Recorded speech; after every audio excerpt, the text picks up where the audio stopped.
एक बार आप सभी से अनुरोध है कि आपके सामने जो 4 आइकॉन दिख रहे हैं, एक में 3 बिंदु हैं, एक में माइक का आइकॉन है, एक में कैमरे का आइकॉन है और एक में फ़ोन का आइकॉन है। और फ़ोन के आइकॉन को लाल रंग का एक आवृत्त है, कृपया उसे बिल्कुल भी मत छुएँ। उससे अपने आप बाहर निकल जाते हैं और फिर वीडियो रिकॉर्डिंग में कठिनाई आ जाती है।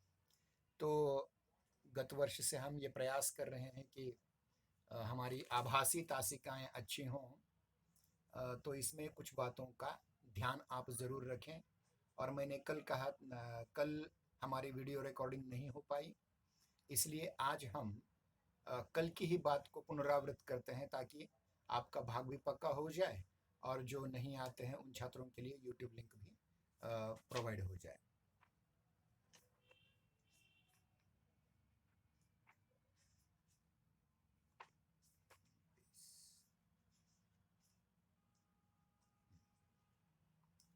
ठीक है, आरंभ करें। ओके। अब देखिए, एक अन्य छात्र आया और कहने के उपरांत भी गलती से उसने फ़ोन के आइकॉन को दबाया और बाहर निकल गया। 6 थे, अब केवल 5 रहे हैं। ठीक है, हमारी कोई इसमें व्यक्तिगत कोई बात नहीं है, हम आरंभ करेंगे। प्रयोजन मूलक भाषा, तात्पर्य एवं स्वरूप जो हमारा भाग है पाठ्यक्रम का, उसको लेकर के हम चर्चा करने वाले हैं। इसके पहले हमने भाषा पर बहुत विचार किया हुआ है। आज हम कल के ही भाग को पुनरावृत्त कर रहे हैं क्योंकि कल हमारी वीडियो रिकॉर्डिंग नहीं हो पाई थी। ध्यान दें, प्रयोजन मूलक भाषा से तात्पर्य, ध्यान रहे, भाषा मानव जीवन की अनिवार्य सामाजिक वस्तु है। किसी भाषा का उद्भव, विकास और अंत मानवीय समाज के भाषाई प्रयोजनों की ही परिणति या परिणाम होता है। इसलिए भाषा का अस्तित्व सामाजिक प्रयोजनानुकूलता पर निर्भरित होता है। मानव के सामाजिक जीवन के विभिन्न प्रयोजनों को संप्रेषित करने के लिए ही भाषा का उदय और विकास होता है। भाषा दो मुख्य आयामों में काम करती है, एक सौंदर्य परक और दूसरा प्रयोजन परक। मानव की सौंदर्य परक अनुभूतियों के आलंबन के रूप में भाषा सृजनात्मक या सर्जनात्मक होती है, जिसका विकास साहित्य की भाषा के रूप में होता है।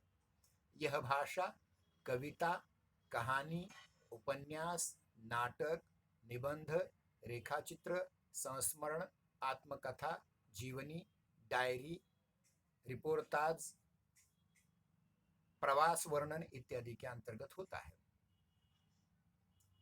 इसके साथ ही वह देश विदेश अथवा क्षेत्र विशेष के सामाजिक, सांस्कृतिक और धार्मिक मूल्यों को अपने भीतर समेटे होती है। ध्यान दें, भाषा का जो सौंदर्य परक पक्ष है वह केवल साहित्य नहीं, अपितु साहित्य के साथ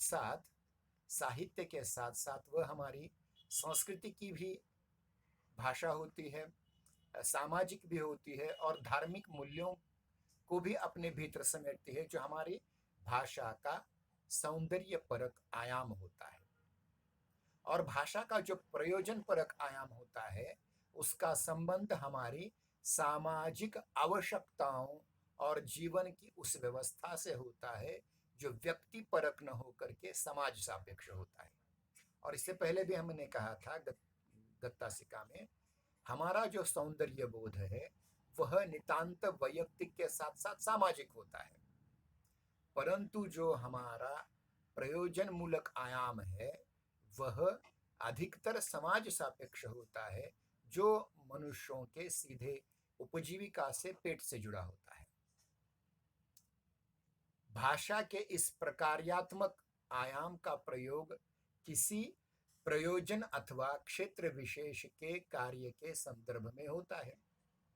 यह भाषा, ध्यान रखिए, एक भाषा जो सौंदर्य परक है वो आपके साहित्य की भाषा होती है, वो आपके सामाजिक आदान प्रदान की भाषा होती है, वो आपके सांस्कृतिक आदान प्रदान की भाषा होती है, आपके धार्मिक मूल्यों की भाषा होती है। लेकिन जो प्रयोजन परक भाषा होती है वह आपके प्रशासन की, व्यवस्था की, प्रौद्योगिकी की, तकनीकी की आदि आदि अन्य प्रमुख क्षेत्रों में प्रयुक्त होती है।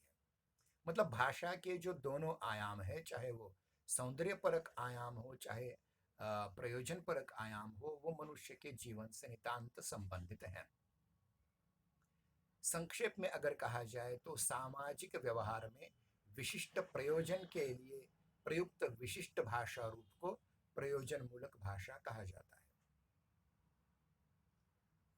तो ये तात्पर्य हमने समझा, कल भी इसकी बात की थी और आज भी पुनरावृत्त किया। आज हम आगे जाएंगे प्रयोजन मूलक भाषा के स्वरूप की ओर। तात्पर्य आपकी समझ में आ गया, अब चलते हैं उसके स्वरूप की। प्रयोजन मूलक शब्द अंग्रेजी के फंक्शनल का हिंदी पर्याय है। शब्दार्थ की दृष्टि से देखें तो प्रयोजन मूलक का अर्थ होता है ऐसी विशेष भाषा जिसका उपयोग किसी विशेष प्रयोजन के लिए किया जाता है। कुछ विद्वान इसे कामकाजी अथवा व्यवहारिक भाषा भी कहते हैं। संसार में प्रत्येक भाषा का प्रयोग किसी न किसी प्रयोजन के लिए ही होता है। बिना प्रयोजन के, बिना उद्देश्य के, बिना हेतु के कोई भाषा नहीं हो सकती। प्रयोजन मूलक हिंदी में प्रयुक्त प्रयोजन शब्द का शब्दकोशगत अर्थ है। देखिए, आकाशवाणी ज्वाइन हो गए और फिर छोड़ गए, नहीं एक ही बात को कितनी बार समझाएं मेरी समझ में नहीं आता, फिर डिस्टर्ब हो जाता है। प्रयोजन मूलक इस शब्द का, इस शब्द में प्रयोजन मूलक इस पदबंध में प्रयुक्त प्रयोजन मूलक, इसमें जो प्रयोजन शब्द प्रयुक्त हुआ है उसका शब्द कोशगत अर्थ है उद्देश्य अथवा हेतु। प्रयोजन मूलक शब्द हिंदी की उस विशेषता की ओर संकेत कर रहा है जो हिंदी में किसी विशिष्ट प्रयोजन या उद्देश्य पूर्ति के लिए प्रयोग स्तर पर विद्यमान होती है। प्रयोजन मूलक के नाम से इनके नामकरण के संदर्भ में विद्वानों के विभिन्न मत हैं, और मैंने कल भी कहा था जितने अधिक विद्वान उतने अधिक मतभेद होते हैं। और ये मतभेद किस लिए होते हैं? मानवता के कल्याण के लिए, शास्त्र के कल्याण के लिए, विज्ञान के कल्याण के लिए, और अन्य अनेक बातों में मतभेद होने आवश्यक हैं। बिना मतभेद के प्रगति नहीं हो सकती, विकास नहीं हो सकता। इसलिए शब्दों के निर्धारण के बारे में भी विद्वानों में पर्याप्त मतभेद होते हैं। और प्रयोजन मूलक हिंदी, ये जो नाम निर्धारित किया गया है, इसके पूर्व किन किन नामों का प्रयोग विद्वानों ने किया उस पर भी हम विचार करते हैं। जैसे फंक्शनल हिंदी, कामकाजी हिंदी, हिंदी कार्मिकी, व्यावहारिक हिंदी, व्यावसायिक हिंदी, और अंत में जाकर के प्रयोजन मूलक यह अभिधान सर्वस्वीकृत हो गया। मतलब इसके पहले जो 5 नाम मैंने गिनवाए, जैसे फंक्शनल हिंदी, कामकाजी हिंदी, हिंदी कार्मिकी, व्यावहारिक हिंदी, व्यावसायिक हिंदी, ये अर्थपूर्ण है। परंतु कभी कभी क्या होता है, देखिए प्रत्येक शब्द की जो अर्थ छटा होती है उसमें जो हम जिस संकल्पना या जिस अवधारणा को प्रकट करना चाहते हैं वो अवधारणा कभी कभी प्रकट नहीं होती। इस कारण से हमें कुछ विशिष्ट शब्दों को ही उस अवधारणा के अर्थ में प्रयुक्त करना पड़ता है, रूढ़ करना पड़ता है, उसकी परंपरा निर्माण करनी पड़ती है। इसलिए फंक्शनल हिंदी, कामकाजी हिंदी, हिंदी कार्मिकी, व्यावहारिक हिंदी, व्यावसायिक हिंदी, ये शब्द निकल गए और उसकी जगह एक ही शब्द का प्रयोग हो रहा है, प्रयोजन मूलक हिंदी। कुछ विद्वानों ने फंक्शनल हिंदी कहा, अर्थात विद्वानों ने अंग्रेजी के फंक्शनल शब्द को यथावत स्वीकार किया। कुछ विद्वान इसे कामकाजी कहना उपयुक्त समझते हैं, किंतु डॉक्टर शंकर क्षेम और कंचन शर्मा जी ने इसे, देखिए फिर से रेशमा जादू जी ने छोड़ दिया, यानी आते क्यों है कभी कभी समझ में नहीं आता मुझे। डॉक्टर शंकर क्षेम और कंचन शर्मा ने इसे हिंदी कार्मिकी के नाम से संबोधित किया। इनके अनुसार हिंदी कार्मिकी का आधार कर्म विज्ञान है, जिसमें पत्रकारिता, अनुवाद, कंप्यूटर प्रोग्रामिंग आदि जैसे विषय समाहित होते हैं। डॉक्टर रामप्रसन्न नायक जैसे विद्वान इसे व्यावहारिक हिंदी कहते हैं।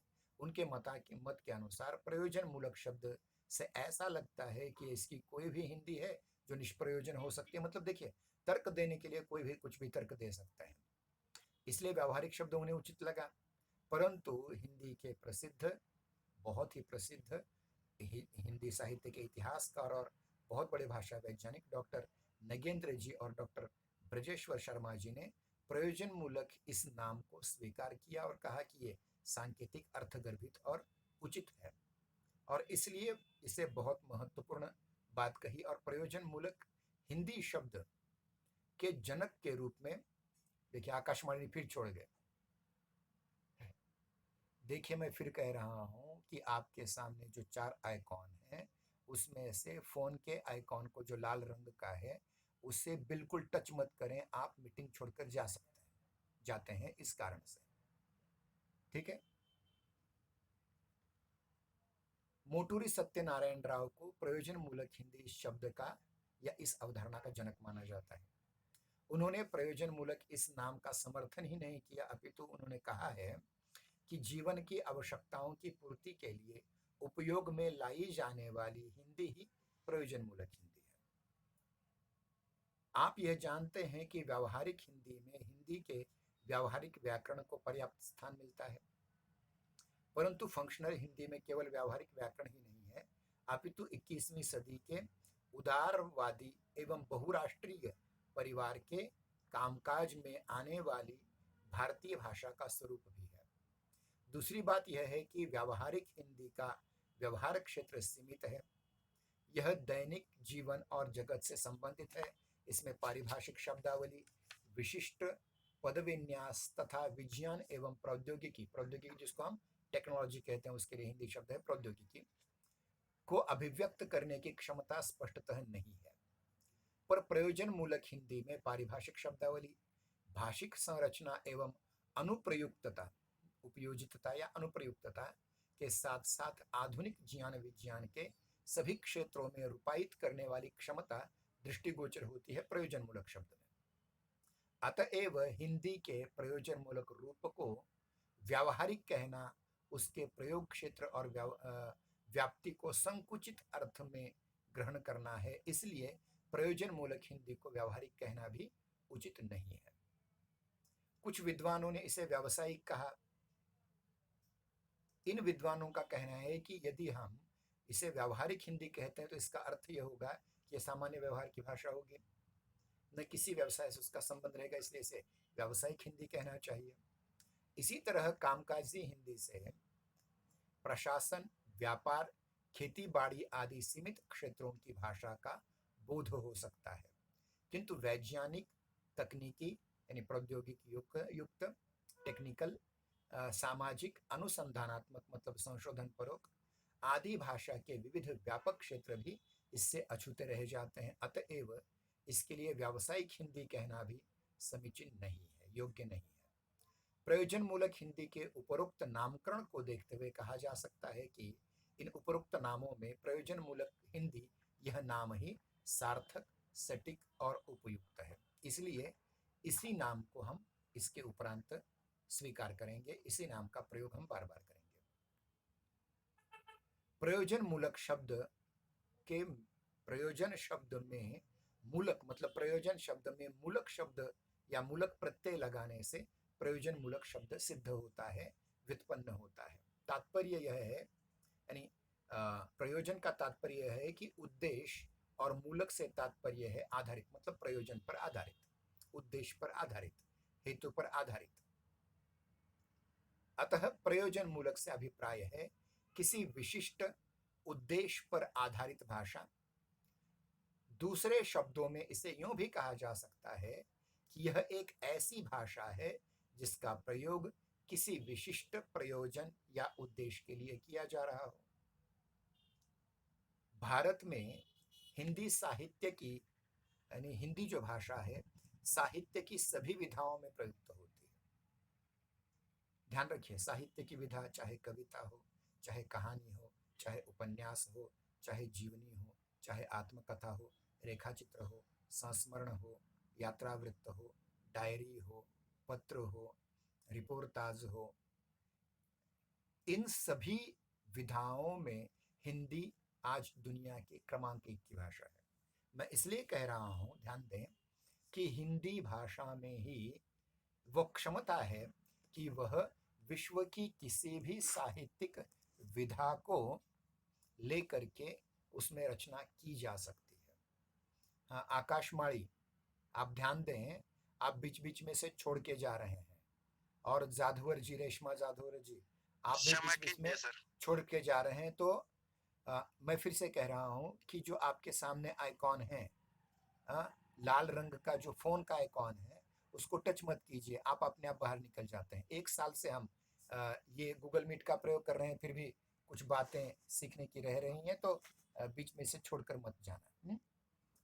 ठीक है क्योंकि सर। क्योंकि एक लिंक लग जाती है कहने बोलने की, उसमें अगर फर्क पड़ जाता है तो नुकसान आपका ही इसमें होगा। क्षमा कीजिए। ठीक है, ठीक है, ठीक है, इसके बाद मत कीजिए। तो मैं कह रहा था कि भारत ही नहीं, विश्व भर में हिंदी यह साहित्य की एक महत्वपूर्ण भाषा के रूप में हम अ, समझते हैं। साहित्य की लगभग सारी विधाएं, चाहे वो कविता हो, उपन्यास हो, कहानी हो, जीवनी हो, आत्मकथा हो, रेखा चित्र हो, संस्मरण हो, डायरी हो, पत्र हो, रिपोर्टाज हो, यात्रा वृत्तांत हो, सभी विधाएं हिंदी के अंतर्गत लिखी जाती हैं। साहित्य के अतिरिक्त प्रयोजन मूलक हिंदी की आवश्यकता उन दिनों अनुभव की गई जब हिंदी को हमने राजभाषा पद पर आसीन कर दिया। आप जानते हैं, हमारे संविधान में हिंदी को राजभाषा के रूप में स्वीकार किया है। डॉक्टर बाबा साहब अंबेडकर जी ने रचे हुए संविधान की अ, अनुसूची उन्हें कहेंगे, उसकी धारा 343 से लेकर के 352 तक का जो एक बहुत बड़ा भाग है, वह राजभाषा हिंदी से संबंधित है। इस पर कभी हम बाद में विचार करेंगे, लेकिन जब हमने भारतीय संविधान में राजभाषा, संघ की राजभाषा के रूप में और उत्तर भारत के अधिकांश प्रांतों की राजभाषा के रूप में हमने हिंदी को, देवनागरी लिपि में बद्ध हिंदी को स्वीकार किया, तब हमें इस बात की आवश्यकता अनुभव हुई, महसूस हुई कि इसमें भी प्रयोजन मूलकता हो सकती है और प्रयोजन मूलक हिंदी में लेखन होना चाहिए।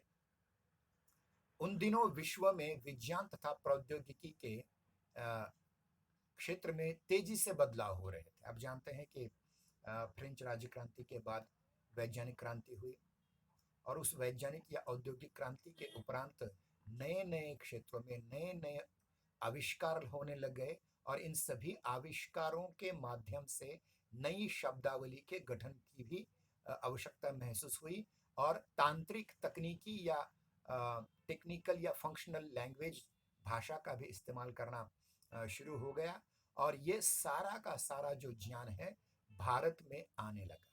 चाहे वो ज्ञान विज्ञान हो, चाहे प्रौद्योगिकी का वो आंधी एक प्रकार से उमड़ आई। आपको पता होगा 1980 के आसपास टेलीविजन हर घर में आ गया, रेडियो तो उसके पहले आया हुआ था, बाद में 90 के आसपास कंप्यूटर आने लगा, आज इंटरनेट आ गया है, और आज मोबाइल के माध्यम से हम नवीन से नवीनतम टेक्नोलॉजी का उपयोग हमारे शिक्षण प्रशिक्षण के साथ ही नहीं, मनोरंजन और सोशल मीडिया के रूप में भी कर रहे हैं। तो ये जो आंधी आ गई थी, ये जो तूफान आया था, उस तूफान को भाषाबद्ध करने के लिए नई भाषा का गठन करना भी जरूरी था। भारत में 20वीं सदी में विज्ञान एवं प्रौद्योगिकी के प्रस्फुटन के कारण इनकी अभिव्यक्ति के माध्यम के रूप में भी हिंदी को सर्वथा नवीन रूप में ढालने की विशेष आवश्यकता अनुभव की गई। क्योंकि पहले जो हिंदी थी, ब्रजभाषा थी, अवधी थी, खड़ी बोली थी, मैथिली थी, इसमें से मनुष्य जीवन के जो सौंदर्यपरक आयाम है वो अच्छी तरह से अभिव्यक्त होते थे, इसमें कोई दो राय नहीं। लेकिन आज जो नई प्रौद्योगिकी आई हुई है, नया ज्ञान विज्ञान आ गया है, इसके लिए हिंदी को एक अलग रूप में ढलना भी जरूरी था। वह एक ऐसा नया रूप था हिंदी का जो विज्ञान एवं प्रौद्योगिकी के गुणसूत्रों, सिद्धांतों, नवीनतम प्रयोगों, विधियों आदि के द्वारा भाषिक संरचना में तर्क संगत वैज्ञानिक रूप में यथास्थिति अभिव्यक्ति प्रदान कर सके। और ये बहुत जरूरी है, ध्यान रखिए, एक जमाने में संस्कृत एक भाषा हुआ करती थी जिसमें मनुष्य जीवन के सारे प्रयोजनों को स्वीकार किया जाता था।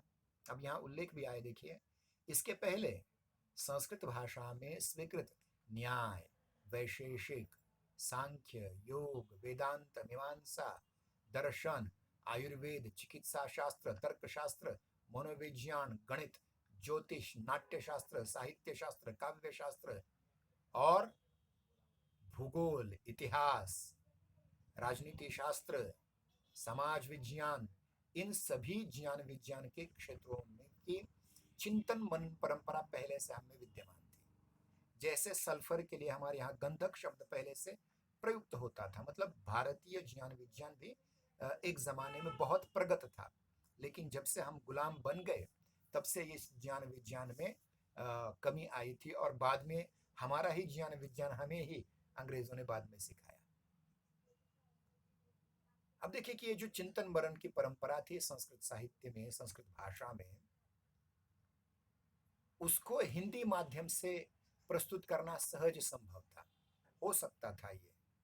फिर भी आज जो आधुनिक ज्ञान विज्ञान, प्रौद्योगिकी, भौतिक शास्त्र, रसायन शास्त्र, संगणक शास्त्र, या यूं कहेंगे कंप्यूटर इंजीनियरिंग, अंतरिक्ष विज्ञान, खगोल विज्ञान, इलेक्ट्रॉनिक्स, दूरसंचार इत्यादि जो नई चीजें आई हैं जो पहले भारत में नहीं थी, और जो नए नए विज्ञानों के क्षेत्र से संबंधित जो नई नई तकनीकी शब्दावली आई, जो प्रयोजन मूलक शब्दावली आई, उनके निर्माण के लिए और उनके प्रयोगों की आवश्यकता से हिंदी प्रेमियों को उद्वेलित होना पड़ा। इसके साथ साथ प्रशासन में भी क्रांति आई थी। देखिए, अंग्रेजों का लॉ हमने भी स्वीकार किया। हमारा अधिकांश संविधान और अधिकांश हमारा लॉ जो है, हमारे कायदे कानून जो है, वो मुगलों और अंग्रेजों ने दिए हुए हैं, उनको भी हमारी भाषा में हमें ढालना पड़ा। वाणिज्य की भाषा भी बदल गई थी, व्यवसाय की भाषा भी बदल गई, दूरसंचार की भाषा बदल गई थी, पत्रकारिता की भाषा बदल गई थी, और ये सारे के सारे जो आयाम हैं, वे सारे के सारे आयाम हमें दिखाई देते हैं एक नई पारिभाषिक शब्दावली को लेकर के, जो पाश्चात्य प्रणाली पर आधारित थी, जो इंग्लैंड, अमेरिका इत्यादि प्रगत राष्ट्रों की शब्दावली पर आधारित थी। इतना ही नहीं, खेल कूद भी, खेल में भी बहुत परिवर्तन आ गए। देखिए, हमारे यहाँ खेल बहुत हुआ करते थे, कुश्ती हुआ करती थी, कबड्डी हुआ करती थी, खो खो हुआ करता था, बहुत सारे खेल पहले हुआ करते थे, लेकिन जब से हमने ओलंपिक में हिस्सा लेना आरंभ किया तो खेल के एक अलग अलग आयाम भी हमें देखने को मिल रहे हैं। तो उसमें भी जो प्रयुक्त होने वाली शब्दावली है, तांत्रिक शब्दावली है, उसके लिए भी हिंदी में बहुत कुछ परिवर्तन, बहुत कुछ ढालना पड़ा, नए शब्द निर्माण करने पड़े। इतना ही नहीं, इन सब से संबंधित अभी अभी जिन जिन क्षेत्रों का हमने नाम स्मरण किया था, उन सब से संबंधित पारिभाषिक शब्दावली, पदावली, प्रणाली, संकल्पना, प्रयुक्ति शैली, और सबसे महत्वपूर्ण है अनुवाद का पुनर्स्थापन, पुनः नियोजन और पुनर्गठन हिंदी भाषा के साथ महत्वपूर्ण आवश्यकता बन करके उभर कर सामने आने लगी थी। और इस कारण नए सिरे से, नई पद्धति से, नए सिरे से हिंदी को विशिष्ट प्रयुक्तिपरक सांचे में ढालने का कार्य करना अपरिहार्य हो गया था। और इसमें सबसे बड़ी भूमिका निभाई हमारे संविधान निर्माताओं में एक नाम आता है, डॉक्टर रघुवीर जी का। आप जानते हैं, शायद जानते न हो, परंतु डॉक्टर रघुवीर जी ने जितने नए नए शब्दों का गठन किया, उतने नए शब्द किसने निर्माण नहीं किए। हम आगे चल करके इस बात पर ज्यादा विचार करेंगे। यहाँ केवल इतना जानना आवश्यक है आपको कि राष्ट्र की जनता की जीवनचर्या को अधिक उन्नत और विश्व के विकसित देशों के बराबर लाने के लिए, उनके कदम के साथ कदम मिलाकर चलाने के लिए प्रयोजन मूलक हिंदी के स्वरूप को उभारने और साथ ही साथ उसके प्रयोग क्षेत्रों में भी विस्तार करना पड़ा। हमें बहुत बड़ा विस्तार करना पड़ा, और इस विस्तार के साथ ही हम देखते हैं कि हिंदी का एक बहुत बड़ा क्षेत्र हमारे सामने उपलब्ध हुआ है, और उस आधार पर हम प्रयोजन मूलक हिंदी को समझने की कोशिश करते हैं। तो ये बात रही जो कल हमने बात की थी, उसका मैंने जानबूझ करके रिपीटेशन किया। और कल जो रिकॉर्डिंग नहीं हो पाई थी उसमें एक अभिनंदन भी हमने किया था ओमकार राजेंद्र क्षीरसागर जी का, जिन्होंने जिला स्तरीय साहित्य सम्मेलन में वैचारिक लेखन के प्रतियोगिता में पहला क्रमांक प्राप्त किया था। वो रिकॉर्डिंग नहीं हो पाई थी, इसलिए मैं उसे दूसरी बार रिपीट कर रहा हूँ। उनका फिर से अभिनंदन। और मैं एक बात आपसे कहना चाहूँगा कि देखिए, इस सत्र में हमने जो 5 पाठ पढ़े, मेरा जीवन, नीलकंठ मोर, कमला, शीश के फूल और चिड़ियों पर चांदनी, ये साहित्यिक आयाम हो गए। लेकिन आज हम अगर आपको हिंदी के माध्यम से आपको अगर हिंदी के माध्यम से आगे बढ़ना है, अलग अलग क्षेत्रों में काम करना है, तो प्रयोजन मूलक हिंदी अनिवार्य है। जैसे मराठी में उपयोजित मराठी अनिवार्य है, अंग्रेजी में फंक्शनल अंग्रेजी अनिवार्य है, उसी प्रकार से अगर खुदा न खास्ता आपको कहीं बैंक में नौकरी लग जाती है, कहीं रेलवे में नौकरी लग जाती है, कोई स्पर्धा परीक्षा आप उत्तीर्ण हो जाते हैं, तो वहाँ काम करने के लिए जिस हिंदी का प्रयोग आपको करना पड़ेगा वो प्रयोजन मूलक हिंदी है। इसलिए हर क्षेत्र की हिंदी को आपको समझना पड़ेगा।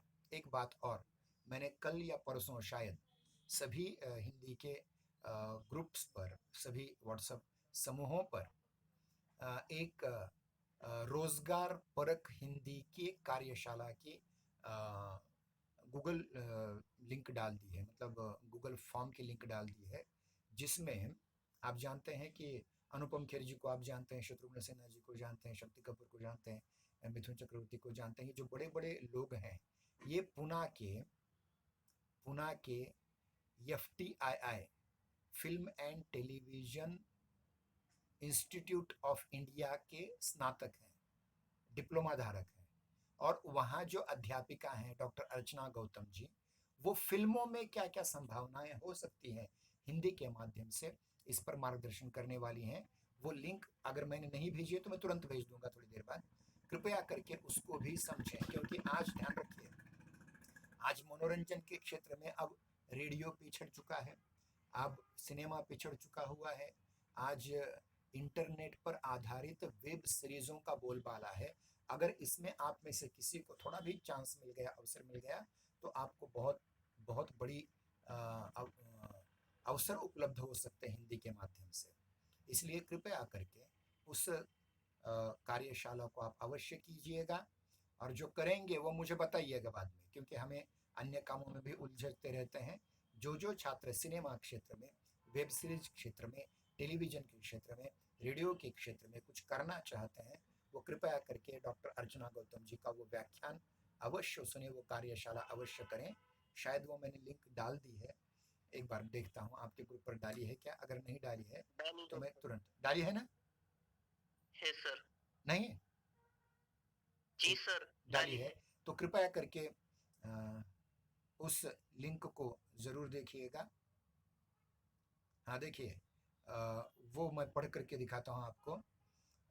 हिंदी विभाग एवं अंतर्गत गुणवत्ता सुनिश्चयन प्रकोष्ठ के संयुक्त तत्वावधान में विश्व हिंदी दिवस के उपलक्ष्य में आयोजित हिंदी में रोजगार की संभावनाएं, इस विषय पर ऑनलाइन व्याख्यान होगा।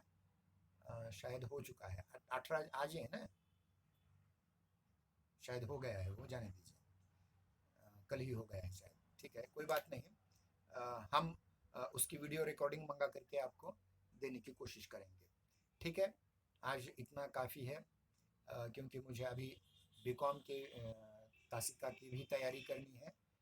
तो आज हम यहाँ रुक जाते हैं, और आज वीडियो रिकॉर्डिंग अच्छी हुई है। तो पता नहीं क्यों बीच बीच में ऐसा हो जाता है कि महत्वपूर्ण अवसरों पर थोड़ा सा तांत्रिक कोई बिगाड़ आ जाता है, जिस वजह से कुछ कठिनाई अवश्य उपलब्ध होती है। लेकिन आज की ये जो वीडियो रिकॉर्डिंग है, मैं 1-2 घंटे के भीतर आपके ग्रुप पर डाल दूंगा, आप इसे अच्छी तरह से देख लें ज़रूर। धन्यवाद। जय हिंदी, जय नागरी। तब तक। धन्यवाद।